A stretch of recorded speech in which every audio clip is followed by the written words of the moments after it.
கிறிஸ்துவுக்குள் அன்பானவர்களே, இன்றைய காலை வேத தியானம் 1 கொரிந்தியர் 9:24. பந்தய சாலையில் ஓடுகிறவர்கள் எல்லாரும் ஓடுவார்கள், அதிலும் ஒருவனே பந்தயத்தை பெறுவான் என்று அறியீர்களா?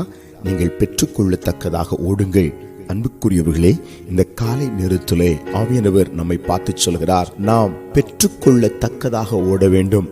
நம்முடைய ஓட்டத்தில் ஒரு லட்சியம் இருக்க வேண்டும், ஒரு நோக்கம் இருக்க வேண்டும், ஒரு திட்டம் இருக்க வேண்டும்.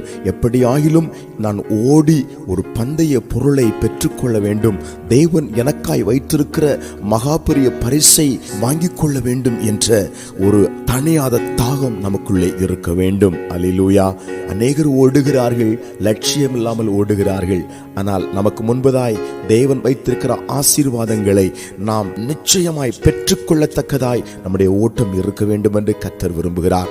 வீணான ஓட்டம் நமக்கு வேண்டாம், லட்சியம் இல்லாத ஒரு ஓட்டம் நமக்கு வேண்டாம். அன்புக்குரியவர்களே, தேவனுக்கு முன்பதாக சமாதானம், சந்தோஷம், ஆவியின் வரங்கள், ஆவியின் கனிகள், இப்படி எண்ண முடியாத நன்மைகள் ஆயத்தமாக்கி வைக்கப்பட்டிருக்கிறது.